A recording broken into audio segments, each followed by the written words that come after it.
आपण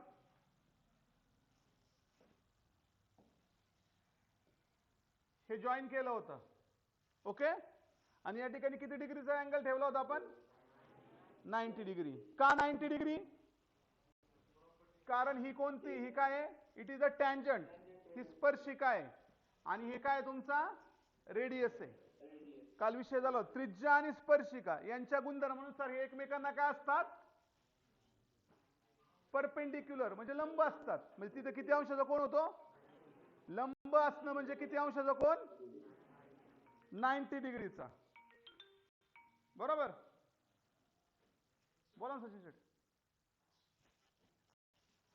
हा,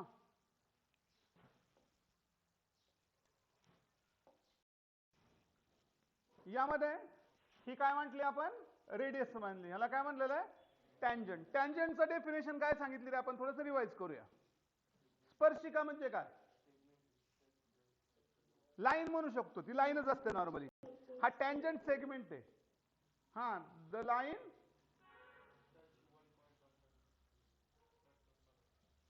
बोला. हा, पण किती पॉइंट मध्ये? Only in 1 point. झाला विषय कालचा.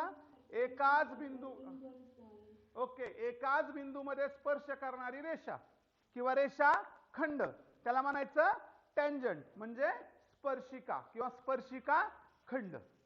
ओके, जर लाईन नसेल तर स्पर्शिका खंड, आणि लाईन असेल तर बोला की.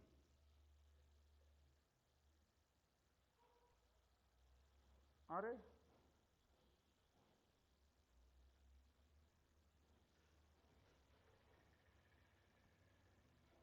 बरोबर आहे का?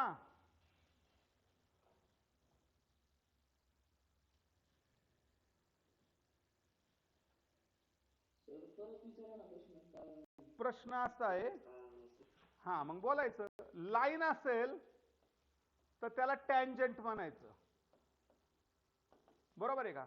आणि सेगमेंट असेल तर नाव बदलतं फक्त. नाही नाही नाही, त्याला टँजंट सेगमेंट म्हणायचं. म्हणजे फक्त रेषा असेल तर त्याला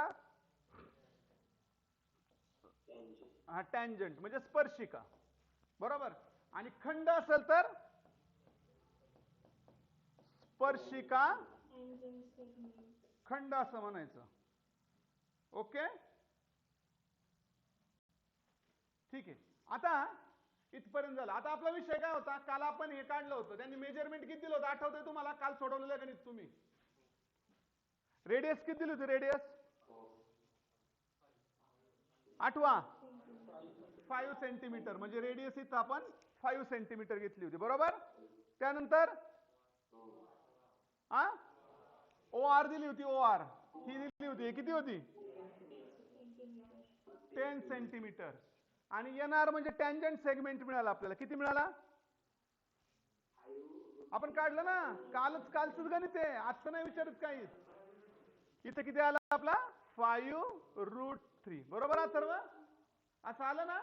ठीक आहे. आता त्याचबरोबर आपण हे पण 5√3 घेतलं होतं. का घेतलं होतं? कारण एन आर आणि एम आर हे काय आहेत? कॉन्ग्रुएंट आहेत. कॉन्ग्रुएंट का कॉन्ग्रुएंट आहेत? कारण ते एकाच बिंदूतून निघालेले आहेत. एकाच बिंदूतून निघाले स्पर्शिका खंड एकरूप असतात. Okay, tangent segment from a common point are congruent. Shreyash, लक्ष आहे का? तू सरळ बस बरं बाळा. पॅकेटात गॅप आहे का तुझ्या? त्रास होतो का सरळ बसायला? नाही ना? अरे हा का नाही? हा, बोलायचं ना. मी काय चायनीज भाषेत बोलत नाही, नॉर्मल इंग्लिश हिंदी बोलतोय. सॉरी, कोणती भाषा बोलतोय मी? मराठी. हा, ठीक आहे. आता त्यांनी पुढे काय सांगितलंय? What is the measure of M R ओ?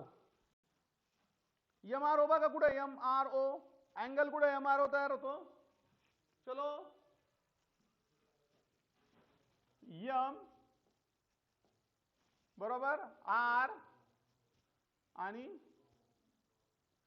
ओ. मग आता एक मिनिट आहे, पुसतो आता मी.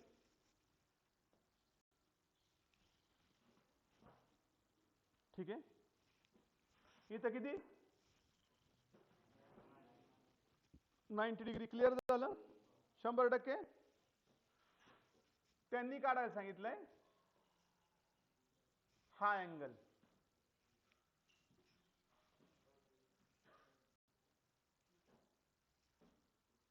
चला लावा डोकं. कोणाचं माप काढायला सांगितलंय? डोकं लावा. किती होईल गेस करा. मी तुम्हाला एक गोष्ट सांगितली, क्लिअर सांगितली. काय सांगितली? जर दोन सेम असतील तर 100% कोणते असतात?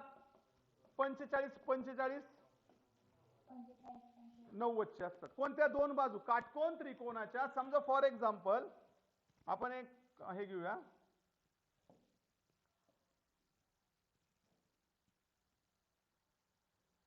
हा काटकोन त्रिकोण आहे. मग जर हा काटकोन त्रिकोण असेल तर ही बाजू आणि ही बाजू सारखी आहे, सारखी 100% सारखी. माप घेतलं तरी तुम्हाला दाखवू शकतो आपण ती सारखी. मग एक तर 90 अंशाचा आला आपला, वादच नाही त्याच्यामध्ये. मग उरलेले किती? 45 45. डेफिनेटली कुणी गळा दाबला ना, म्हणलं ना हा वेगळा अँगल, नाही म्हणायचं. मेलो तरी चालेल, पण त्याला काय म्हणायचं? कारण त्याचं नावच आहे आयसोसेल्स राईट अँगल ट्रायंगल, म्हणजे समद्विभुज काटकोन त्रिकोण. म्हणजे एक तर 90चा आहे, मग हा मिळाला आपल्याला 45चा, हा मिळाला आपल्याला 45चा. पण इथं तसं आहे का? कारण हा झाला तुमचा हायपोटेनस, कर्ण आहे हा, बरोबर आहे की नाही? ही बाजू पहिली बाजू आहे आणि ही बाजू दुसरी बाजू काटकोन त्रिकोणाची. ते सारखे आहेत का? नाहीत. म्हणजे ऑप्शन सरळ सरळ कोणता आहे? 30 60 90चा. मग 30 सगळं 60 आहे, छोटी बाजू आहे म्हणून याचं 30. हे झालं रॅन्डम उत्तर आपलं. 100% 30चा आहे, वादच नाही त्याच्यामध्ये, बरोबर आहे. पण मांडायचं कसं हा विषय? हायपोटेनसच्या हाफ आहे. मग 36 ते 90 चा कॉन्व्हर्स थेरम वापरून त्याचं 30 डिग्री आहे. गुड आन्सर बेटा, व्हेरी गुड आन्सर. काय करायचं सांगतो मी तुम्हाला. आपण दोन गुणधर्म हे शिकलो होतो, तर नवीन वाल्यांसाठी सांगतो की दोन ट्रायंगलच्या बाबतीत बोललो होतो. एक 45 90 डिग्रीचा जो थेरम होता, 45 90 डिग्रीचा थेरम जो होता, तो थेरम असं सांगत होता की 45च्या अपोजिट जी साइड आहे, 45च्या अपोजिट जी साइड असते. मी परत एकदा वाटलं तर राईट अँगल ट्रायंगल काढतो, तुम्हाला समजेल. थोडंसं स्लो जातोय.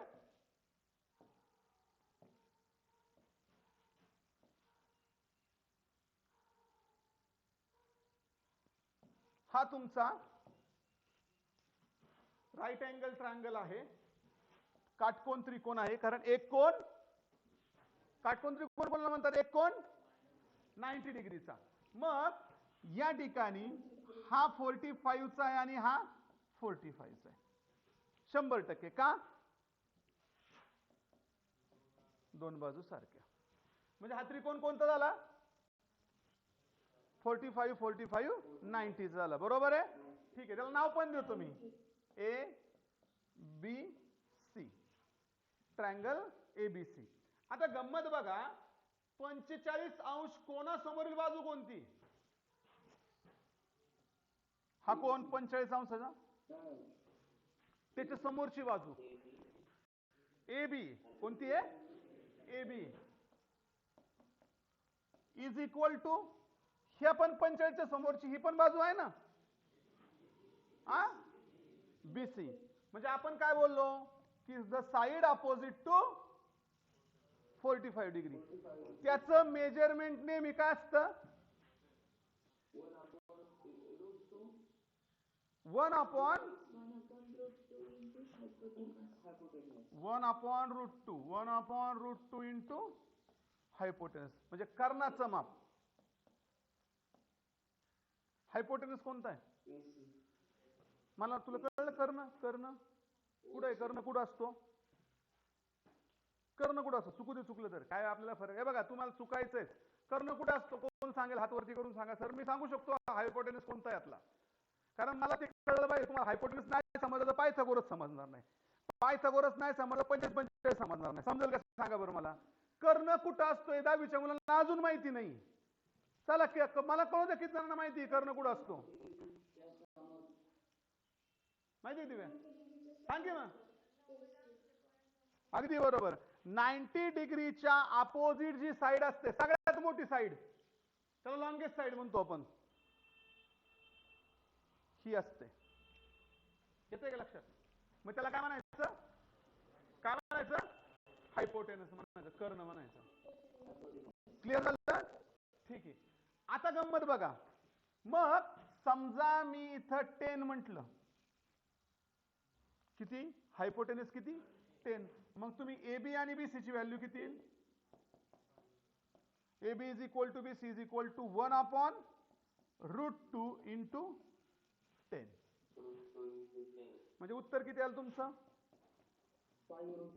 10/2 आलं. ह्याचं रॅशनलाइज नंतर करू, पण लक्षात आलं का तुम्हाला प्रॉपर्टी की 45 अंश कोणासमोरील बाजू? वाटलंच तर कुठेतरी लिहून घ्या. लिहून चला पहिल्या पानावर, सगळ्यांनी लिहून घ्या पहिल्याच पानावर. काटकोन त्रिकोणामध्ये, शुद्ध मराठीतल्या, नंतर पाहू काय करायचं ते.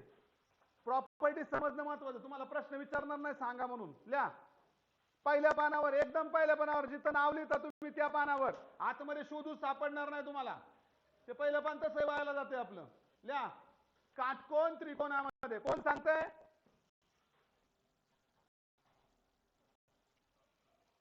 प्रॉपर्टी कोण सांगतंय? सांग. लिहितात मुलं अशा हिशोबाने सांग. हा मुलं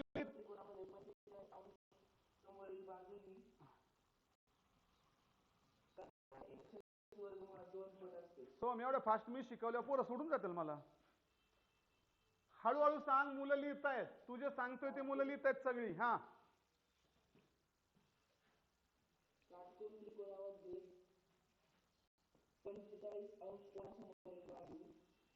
थांब.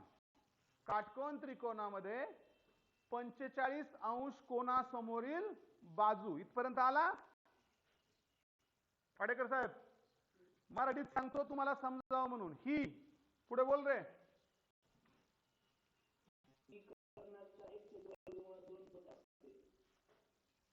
ही कर्णाच्या 1/√2 2 पट असते. हा सांग. आपण प्रॉपर्टी पाहतोय 30 डिग्री, 60 डिग्री, 90 डिग्री अँगलची. हा सांग.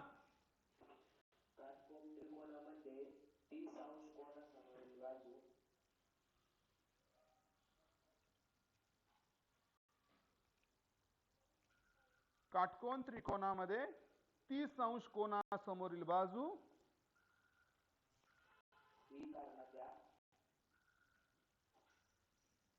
ही कर्णाच्या 1/2 पट असते. म्हणजे कर्णाला किती गुणायचं? 1/2. 1/2.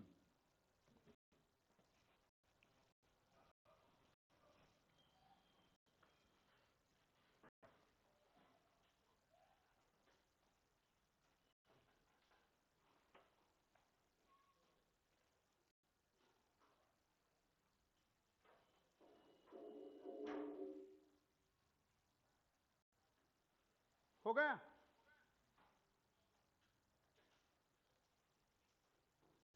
झालं का पिलांनो?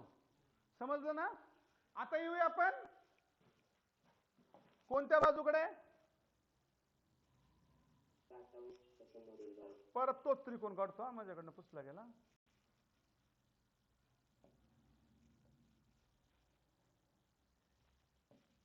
नाव काय दिलं आपण? PQR. इथे किती दिला होता?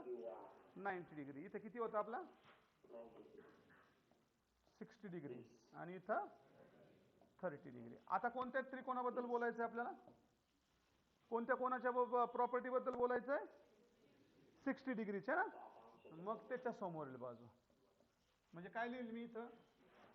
साइड अपोजिट टू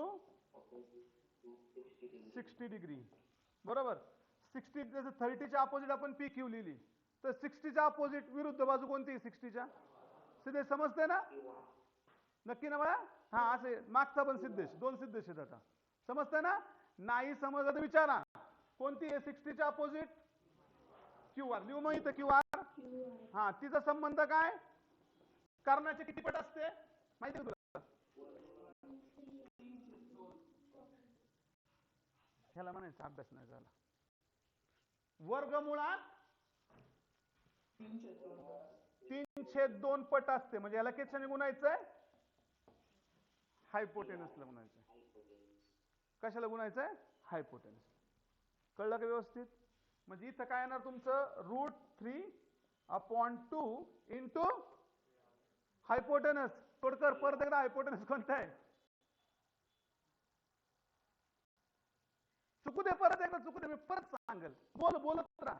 टेन्शन घेऊ नको. का तुला असं अपमानास्पद वाटतंय? नाही ना, मग काय टेन्शन नाही. हा बोल, कोणतं आहे?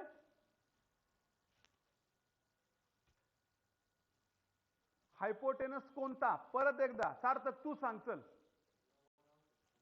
कोणतंही सांग ना. 90 अंश समोरची बाजू. हा 90 अंश आहे तुमचा. 90 अंश समोरली बाजू बाळा कोणती? P R. म्हणजे इथं काय लिहिणार मी? पी आर लिहायचं. झालं. आता प्रॉपर्टी काय? तिसरी प्रॉपर्टी ना आपली आता. हा, सांगा. अरे तेच लिहायचंय. त्या काही लिहायचंय आपल्याला येलो कलरचं. कोण सांगताय? चला पिल्लांनो, तुमच्यापैकी कोणीतरी बोला. तेच लिहायचं. आता जे लिहिलंय ना, फक्त जिथं आपण 30 टाकलं तिथं काय टाकणार तुम्ही? 60. आणि जिथं पटच्या अगोदर काय लिहिलं होतं ना आपण, तेच लिहायचंय. हा, सांग बेटा. चल.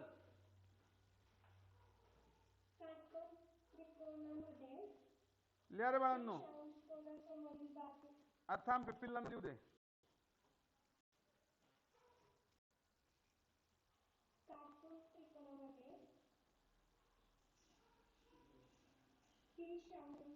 ती नाही आता. 30. हा, 60 अंश कोनासमोरील बाजू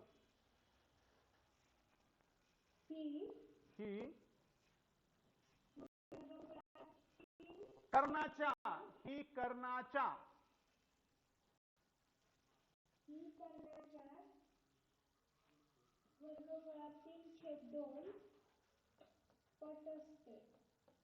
वर्गमुळात 3/2 असल्या पट असते.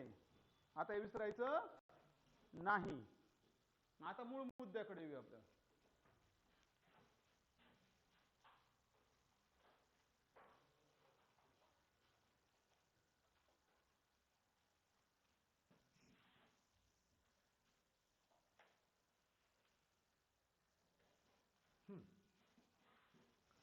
आता या ठिकाणी पहा,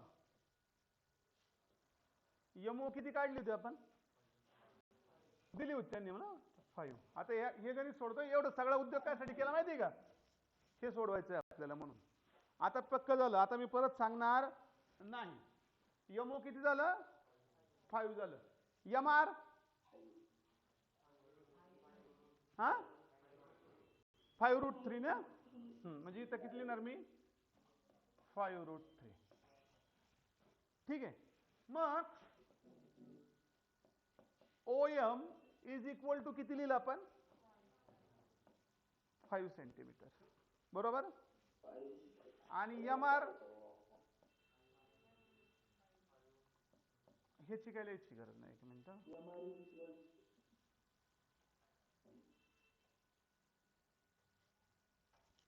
OR किती? OR हा 10 आहे ना. OR is equal to 10. मग मी असं म्हटलं तर चालेल का रे? बघा बरं का, ही OM आहे ना, OM ही या OR च्या अर्धी आहे. OM किती आहे? OM किती पिल्लांनो? 5 आहे. आणि OR किती आहे? 10 आहे. म्हणजे OR च्या दुप्पट OM आहे. किंवा असं म्हणा, OM ही OR च्या निम्मी, हाफ आहे. मग तेच लिहितो मी. म्हणून OM is equal to half of OR. बरोबर आहे का? ह्याचा अर्थ काय होतो? OM ची लांबी OR च्या किती आहे? हाफ आहे. हाफ 1/2 आहे. बरोबर की नाही? मग आता OR हा हायपोटेनस आहे का मला सांगा? हा जो OR आहे ना तो हायपोटेनस आहे. बरोबर आहे की नाही? अरे बरोबर आहे का? OR इथं 90 अंश आपलं झालं ना, मग OR हा हायपोटेनस आहे. ओके, मग आपण लिहूया OR इज द हायपोटेनस. म्हणजे मराठी वाले लिहितील OR हा कर्ण आहे. बरोबर. मग कर्ण आहे तर मग कर्णाच्या निम्मी एक बाजू आहे. हा कर्ण आहे, या कर्णाच्या निम्मी ही बाजू आहे. मग कधी असते कर्णाच्या निम्मी बाजू? जर ती बाजू किती अंश कोणासमोरील असेल? 30 अंश. म्हणजे ह्या बाजूच्या समोरचा कोण? R. तो किती अंशाचा? बरोबर आहे की नाही? मग सांगितलं 30 अंश कोणासमोरील बाजू? कर्णाच्या हाप असते. आता उलट म्हणतोय, जी बाजू कर्णाच्या हाप असते तिच्या बाजूच्या समोरचा कोण? 30 अंश असतो. उलट बोलतोय म्हणून आपण लिहायचं देअरफॉर बाय कॉन्व्हर्स ऑफ, उलट बोलतोय ना, 30, 60, 90 डिग्री राईट अँगल ट्रायंगल. म्हणजे 30 अंश, 60 अंश, 90 अंश काटकोन त्रिकोणाच्या प्रमेयाच्या व्यत्यासानुसार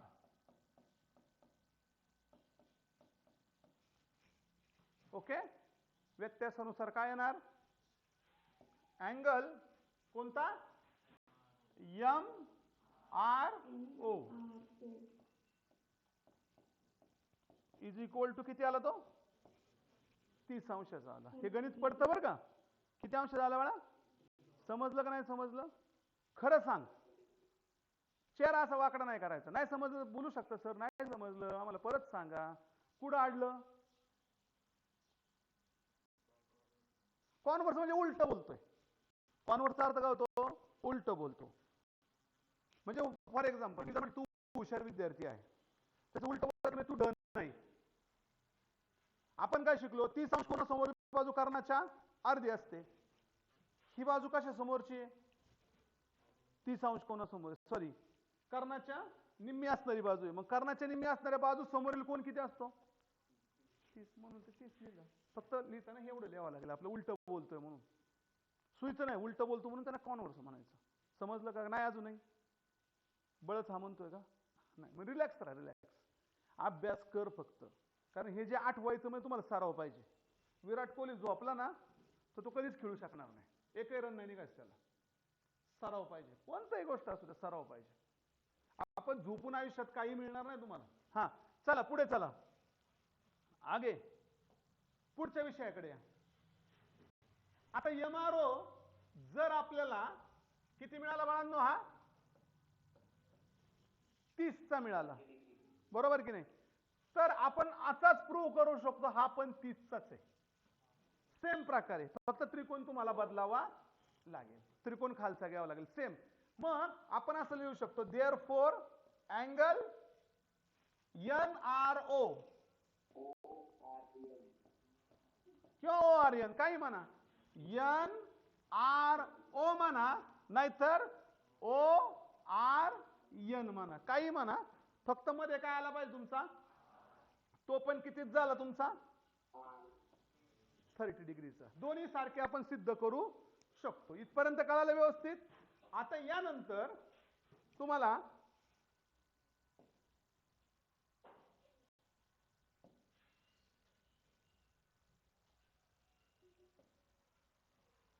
पुढचा प्रश्न असा विचारलाय,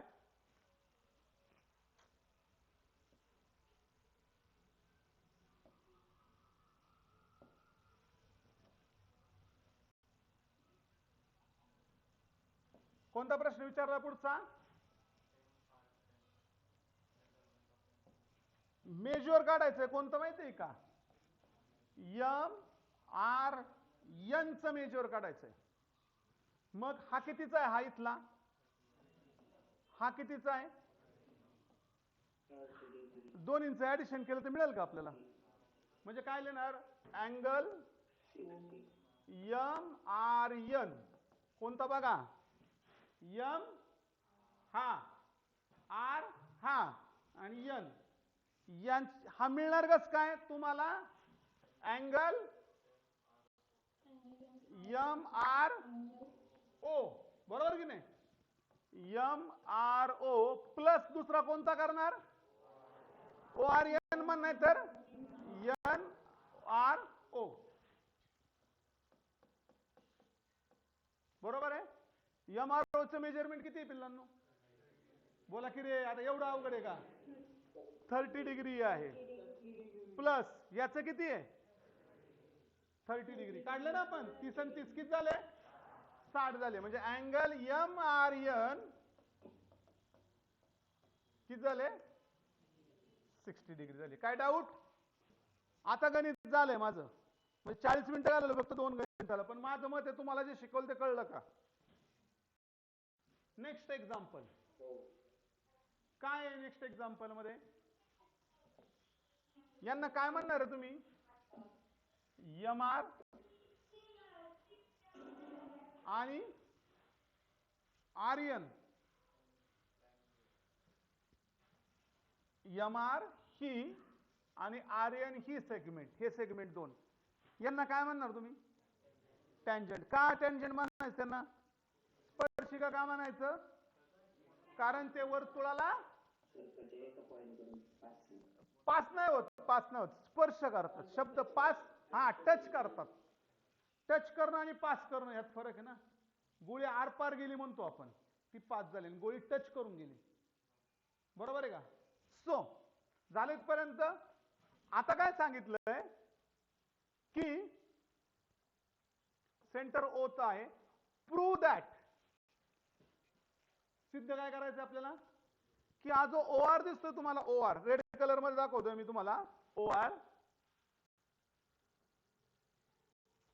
हा काय करतोय? एम आर एन ला बायसेक्ट करतोय. एम आर एन कुठे बघा बरं? M R N, M R N याला बायसेक्ट करतो. मी बायसेक्ट करणं म्हणजे काय रे? दुभागणे. दुभागणे म्हणजे काय? दुभागणे म्हणजे काय? दोन समान भाग करणे. मग आपण हे सिद्ध केलं होतं. हा 30चा आहे ना, हा 30चा आहे.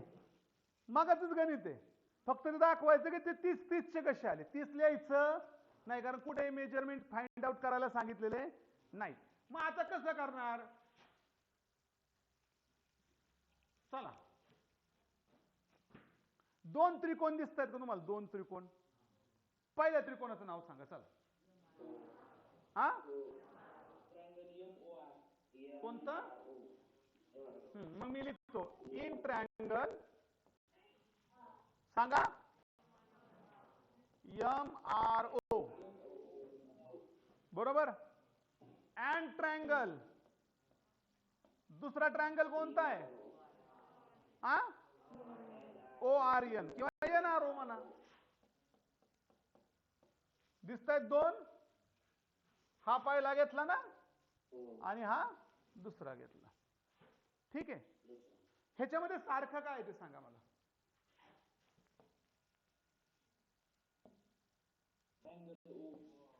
वेगवेगळं कलर बदलू आपण. हा हा ओ आर कॉमन आहे 100%. ठीक आहे. ओ आर नाही नाही, ओ कसा कॉमन असेल बाळा? ओ याचा इकडे आहे आणि याचा इकडे आहे ना.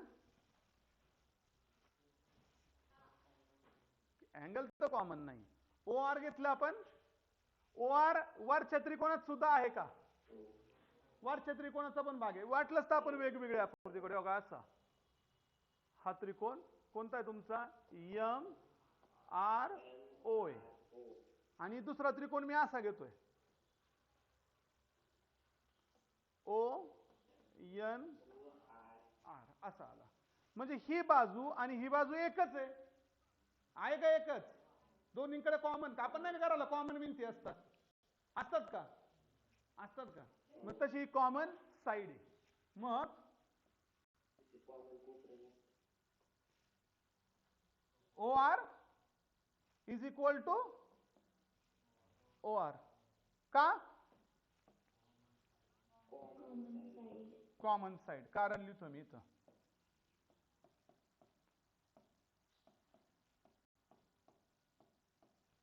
त्याला मराठीमध्ये म्हणायचं सामायिक. समान नाही रे, सामायिक. दोन्हीकडे असणारे सामायिक म्हणतो आपण. झालं? ठीक आहे. आता मला सांगा, ह्याची मगाशी लांबी किती होती रे? मगाच्या गणितामध्ये 5 होती, बरोबर आहे की नाही? आणि ह्याची किती घेतली होती आपण? 5च घेतली होती. का रे पिल्लांनो? रेडियस एकाच वर्तुळाची त्रिज्या आहेत त्या. मग एक वर्तुळ जर 5 सेंटीमीटर झालं, त्याच्या कोणती त्रिज्या किती असणार आहे? 5च असणार आहे. म्हणून मी असं म्हणू शकतो, इथं सेगमेंट बरं का रे बाळांनो.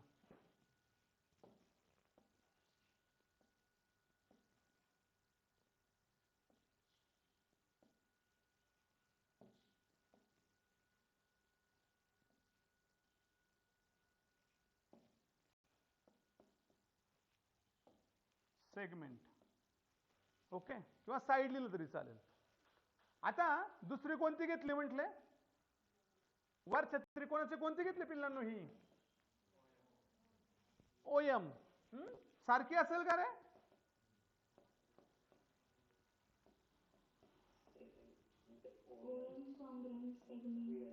का सारखी?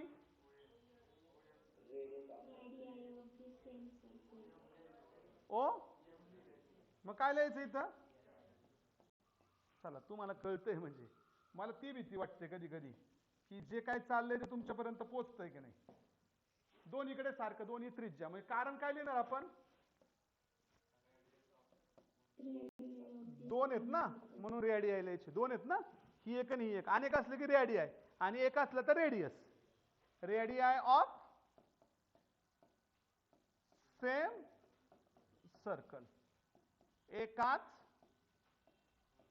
वर्तुळाच्या त्रिज्या. झालं इथपर्यंत? नक्की? ठीक आहे. आता दोन बाजू झाल्या बरं का. ही बाजू याला दाखवली, ही बाजू या बाजूला दाखवली. आता हे आणि हे सारखे येईल का रे? मी जर म्हटलं segment M R congruent segment चालेल का म्हटलं तर? आपला विषय मगाशी झाला, आपण एका ठिकाणी वापरलं पण होतं बघा. ह्याची काहीतरी 6 वर्गमुळात 3 घेतली होती, 5 होती काहीतरी, आठवते का? पहिलेच गणित असतं. आणि इथं पण किती घेतली होती? समजा इथं 6 वर्गमुळात 3, 5 होती तर 5 म्हणू शकतो.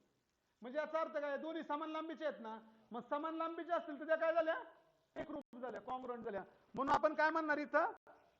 बोला. झालं, सुटलं गणित. सेगमेंट लिहिलं ना आपण इथं. कारण काय?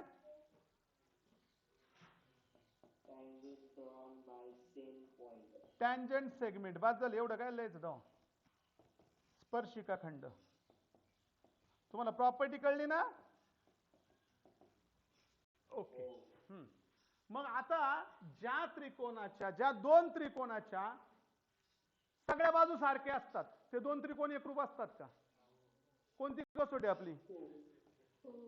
बा बा बा बा बा बाजू बाजू बाजू बा बा बा. आठवते का? हे शिकलोय का आपण 9वीला? तुम्ही शिकलाय का? 9वी पास झालाय का तुम्ही? ऑथोराइज नाही, 9वी मध्ये शिकलोय का? बा बा बा टेस्ट. Side side side. सिद्ध्या तू 9वी केलीच नाही, त्याचा परिणाम आता जाऊन तुमचे चेहरे सांगतात तुमच्या 9वीचा किती प्रॉब्लेम येतो. पण तरी प्रयत्न करत राहा. म्हणजे काय झालं? तुमची टेस्ट कोणती झाली? Yes yes yes test. कोणती?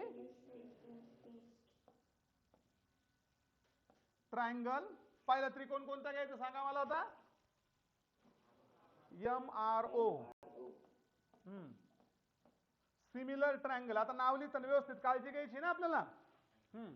OR ला कोणता आहे. OR. OR इथं लिहिलंय, मग मी इकडं OR लिहिलं. असं सेम तसंच लिहायचं. नंतर OM ला कोणता लिहिलाय. हे बघा इथं OM असं आहे, तर मग ON सुद्धा असं असं नाव लिहायचं. झालं का नक्की. आता बघा मिडलला कोणता आलाय. R आलाय. मिडलला कोणता आलाय. R आलाय. बरोबर की नाही. मग अँगल MRO कोणता आला बघा बरं. MRO हा R घेतला मिडलचा, म्हणजे अँगल कोणता आला आपला. MRO हा आला का. कॉन्ग्रुअंट. इकडे काय आला. NRO. त्याला काय लिहायचं. करस्पॉन्डिंग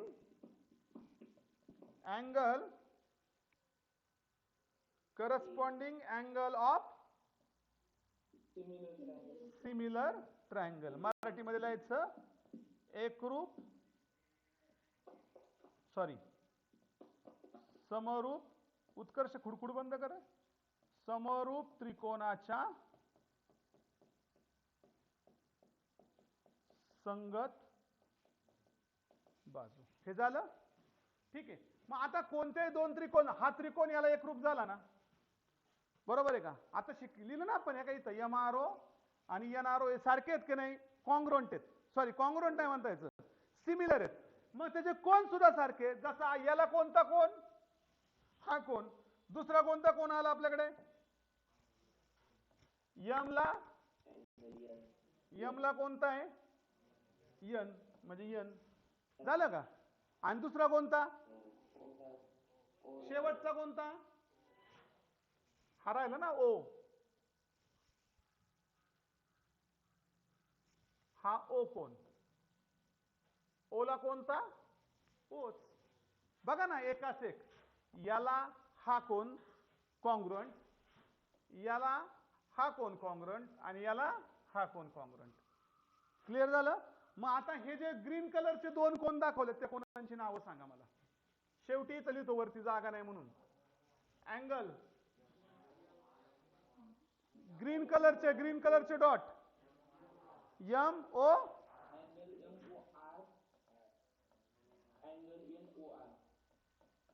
दुसरा कोणता इकडून ना. NOR.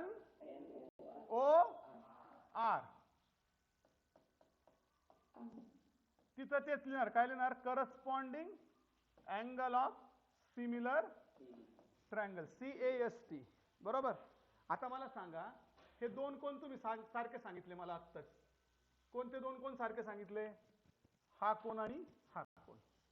बरोबर आहे का नाही. इमॅजिन करा की या कोणाचं माप किती आहे. इमॅजिन करा फक्त 30. बरोबर आहे का. मग या कोणाचं पण माप किती येईल तुमचं. दोन्ही सारखे आहेत म्हणून. बरोबर आहे का. त्या अख्ख्या कोणाचं माप किती येईल. बोला की 60 येईल. मग जर 60 आले तर हा अख्खा जो 60चा आहे तो हा याच्यामुळे दुभागला जातोय का. 30-30चा होतोय का. बरोबर का. म्हणजे हे स्टेटमेंट आलं का. सेगमेंट OR बायसेक्ट करतो कोणत्या. MON ला. MON याला बायसेक्ट करणारा कोणता सेगमेंट आहे हा.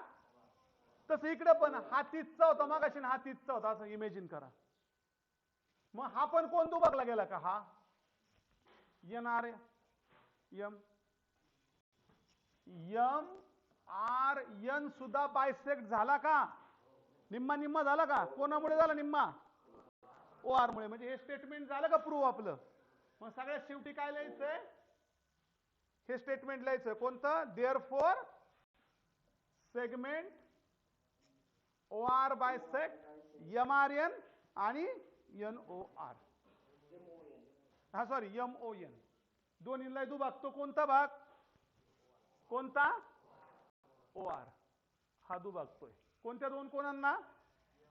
या कोणाला MON एन ला आणि दुसऱ्या कोणाला कोणत्या या कोणला एम आर एन ला. हा काय म्हणा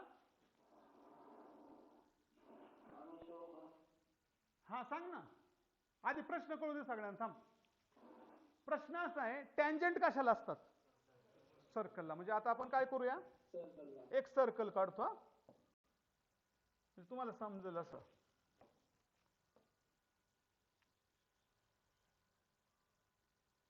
हे आपलं सर्कल ओके. त्याला टँजंट काढायचे पिल्लांना. आपल्याला काय काढायचे टँजंट काढू. इकडे काढतो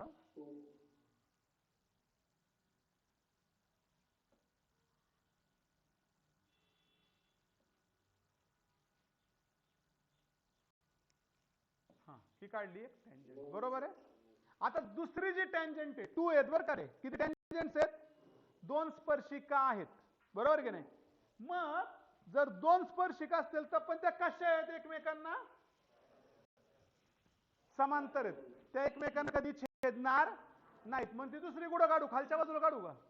ओके मग आता दुसरी खालच्या बाजूला काढून घेऊ आपण.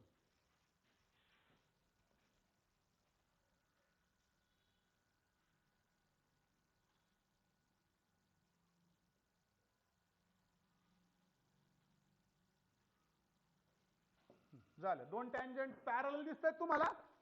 त्या कधी छेदणार नाहीत समांतर आहेत बरोबर की नाही. आता हा सेंटर आपला बरं का रे वर्तुळाचा.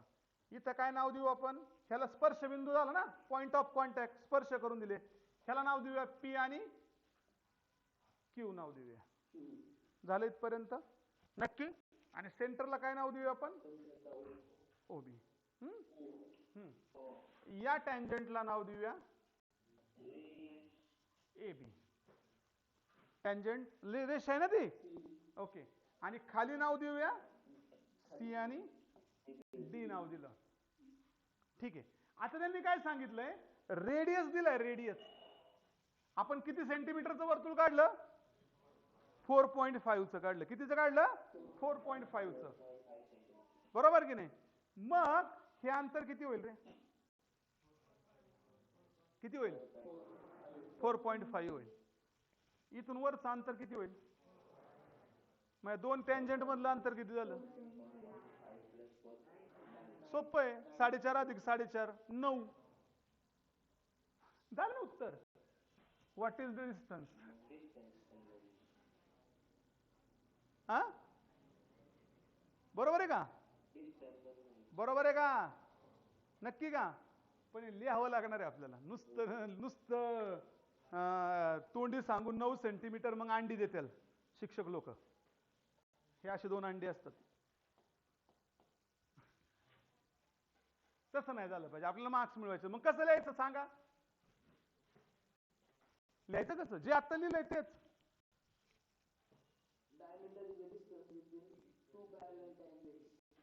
Okay very good. आता आन्सरला सुरुवात करूया. कसं लिहिणार असं लिहूया आपण. तू लिहिलं ते the length of diameter is the distance between two parallel tangents.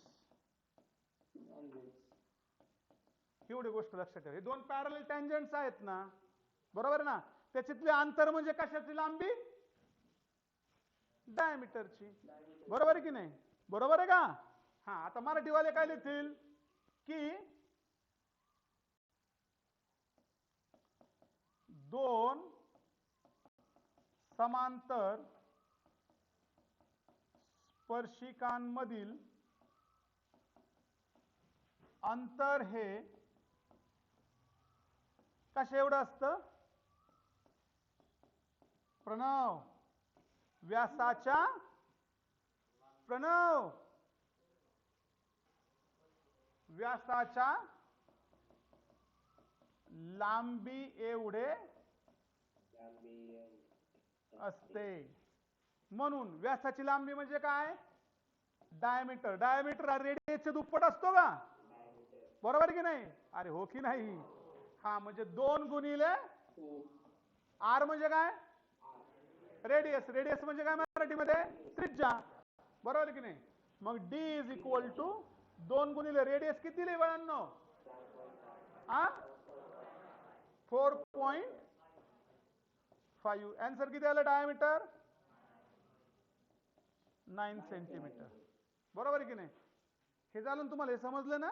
हे काढायची गरज तुम्हाला समजण्यासाठी आकृती काढली, गरज नाही. आता शेवटी काय उत्तर लिहायचं? मग आपलं उत्तर काय विचारलंय? What is the distance between 2 parallel tangents. मग काय लिहायचं? Therefore the distance between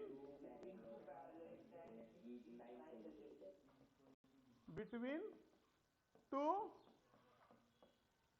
parallel tangents is 9 centimetre. मराठीवाले लिहितील 2 समांतर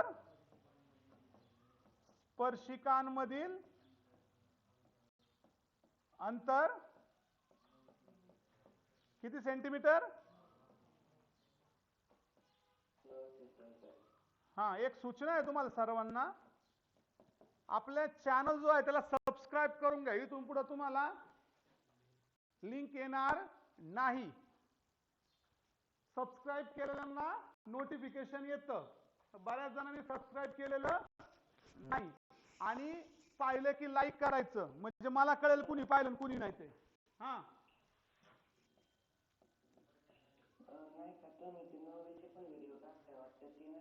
मग तुम्ही पाहायचेच नाही 9वीचे ना? अरे पाहायचेच नाही 9वीचे. टाकतो की मी मॅथ्स 2 मॅथ्स 1 टाकतो की रे बाळांनो. असं काय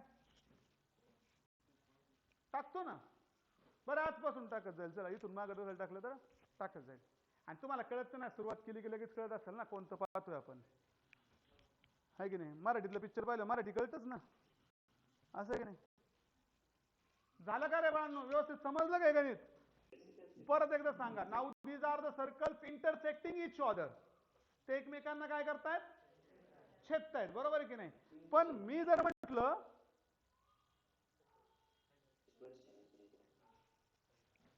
हे काय करतायत? आता स्पर्श करतायत, टच करतायत. बरोबर आहे की नाही? एवढं एकाच प्रकारे टच करतील का ते? कोणती 2 वर्तुळ अशा एकाच प्रकारे टच करतील का? येस ऑर नो मध्ये उत्तर द्या. विचार करा थोडासा. हे दुसरं वर्तुळ घेतो मी जरा छोटं.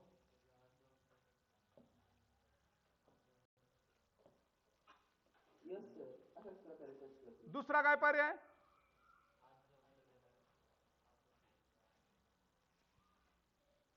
हो रे बाळांनो, पिल्लांनो, एवढं एकच पर्याय. आतमधून सुद्धा स्पर्श करतील. फक्त लहान मोठे पाहिजेत. मग आता तुमच्यासमोर 2 वर्तुळ आहेत. हे घेतो मी आता.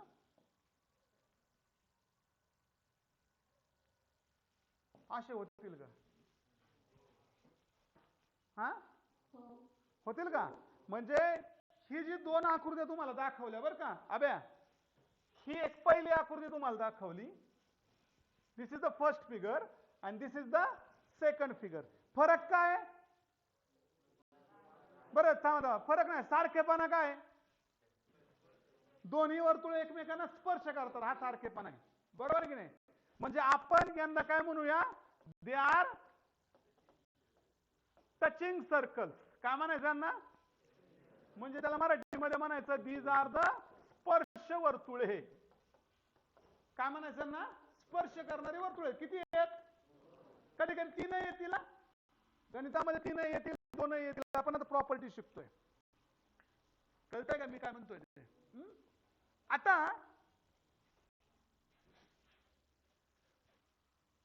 फरक काय? सारखेपणा काय? हे एकमेकांना स्पर्श करतात दोन्ही ठिकाणी. आकृती ए मध्ये आणि आकृती बी मध्ये दोन्ही ठिकाणी वर्तुळे एकमेकांना स्पर्श करतायत. फक्त ए मध्ये आणि बी मध्ये फरक काय आहे? एक आतनं स्पर्श करते, ए मधनं बाहेरनं स्पर्श करताय, हा, आणि बी मधून ते आतनं स्पर्श करते. वाडेकर बरोबर आहे ना? सो ज्यावेळेस ते बाहेरनं स्पर्श करतील, ए पिल्या, ज्यावेळेस ते बाहेरनं स्पर्श करतील ना, they are called externally touching circles. काय म्हणायचं त्यांना? काय म्हणायचं? Externally touching circles. बरोबर आहे? म्हणजे त्याला मराठीमध्ये म्हणायचं बाह्यस्पर्शी वर्तुळे. काय म्हणायचं? बाह्यस्पर्शी वर्तुळे. आणि जर आतून टच करत असतील तर हा इंटरनली टचिंग सर्कल्स. कळलं का व्यवस्थित? समजलं का? म्हणजे अंतस्पर्शी वर्तुळे. काय म्हणायचं? आतून स्पर्श करणारे. आता प्रॉपर्टी शिकून घेऊया. तुम्हाला याच्यावर गणित कशी येतील सांगतो. हे जे सेंटर आहे,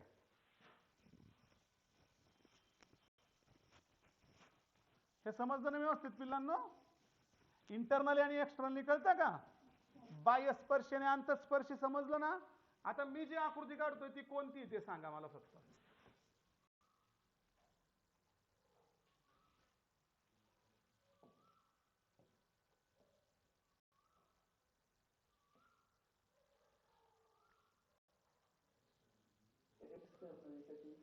कसे दे?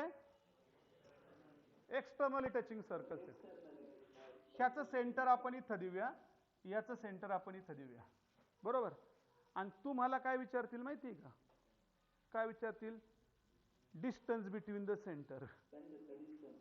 कशातलं? केंद्रातील अंतर. मग तुम्हाला हे सेगमेंट काढायचंय. मग ह्याची त्रिज्या R1 घेऊन ह्याची त्रिज्या, मग दोघातलं अंतर काढायचं असेल तर कशाची बेरीज करणार? म्हणजे ह्याची त्रिज्या 5 आणि ह्याची त्रिज्या 2 आहे. किती झालं? म्हणजे प्रॉपर्टी कळली का? काय कळली?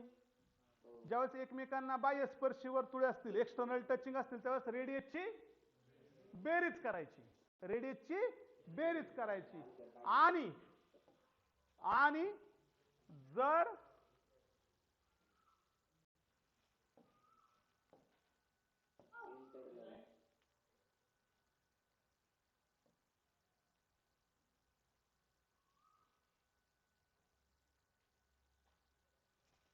हा याचा सेंटर इथे, छोट्या सर्कलचा, आणि मोठ्या सर्कलचं सेंटर या ठिकाणी. बरोबर आहे का नाही? मग काय करणार? ह्याच्यातील अंतर काढायचं. हे अंतर काढायचं आपल्याला. मोठ्या सेंटर, आता समजा मोठ्या सेंटरची त्रिज्या लाल आहे असं करूया, आणि छोट्या सेंटरची त्रिज्या पिवळी.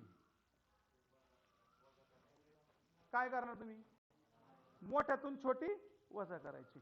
म्हणजे ज्यावेळेस इंटरनली टचिंग असतील, सॉरी एक्सटर्नल टचिंग असतील, त्यावेळेस पहिल्या त्रिज्याची दुसऱ्या त्रिज्याशी बेरीज होणार. बरोबर आहे? आणि ज्यावेळेस आतून स्पर्श करणारे असतील त्यावेळेस मोठ्या वर्तुळातून बारकी वजा करायची. ह्याच्यावर गणित पडतं का? 101%. फक्त कळलं पाहिजे की बेरीज करायची का वजाबाकी. कशाची बेरीज करायची, कशाची वजाबाकी करायची? रेडियसची. कशाची? त्रिज्यांची बेरीज किंवा वजाबाकी आपण करू शकतो. कसं करणार? हा, इथं R2 डबल झालं, सॉरी. हा, इथं 1 घेऊया. R2 म्हणजे काय घेतलं आपण? मोठे वर्तुळ. किंवा आपण असं म्हणू शकतो R1 मायनस R2. फक्त आधी घेताना काय घ्यायचंय? मोठं वर्तुळ. काय रे बाळा? हा, नाही असं काय नाही. मला काय सांगायचंय की R2 जर मोठ्या वर्तुळात त्रिज्या घेतली, तुम्ही काय करणार? R2 minus R1. म्हणजे मोठ्यातून छोटाचा वजा होतो. हे तर माहिती ना आपल्याला. बरोबर आहे की नाही? समजली का आजची प्रॉपर्टी व्यवस्थित? कोणाला काही शंका? एकदा रिवाइज करा. जर वर्तुळे बाह्य स्पर्शी असतील, एक्सटर्नली टचिंग असेल, तर रेडियसची काय करायची? बेरीज करायची. बरोबर आहे? ठीक आहे. आणि याला पॉइंट ऑफ कॉन्टॅक्ट म्हणायचं बरं का. इथे मध्ये जो दिसतोय ना, ह्याला पॉइंट ऑफ कॉन्टॅक्ट म्हणायचं. जिथे एकमेकांना स्पर्श करतात, स्पर्श बिंदू म्हणायचं. पॉइंट ऑफ कॉन्टॅक्ट इथं असतो तो. कळलं? अरे कळलं का? या ठिकाणी इथं पॉइंट ऑफ कॉन्टॅक्ट आणि इथं पॉइंट ऑफ, हा महत्वाचा. याला नाव द्यावं लागेल नंतर आपल्याला हळूहळू. झालं का? बरं, काय शंका आजच्या प्रॉपर्टी मध्ये? आज भरपूर प्रॉपर्टी पाहिली आपण.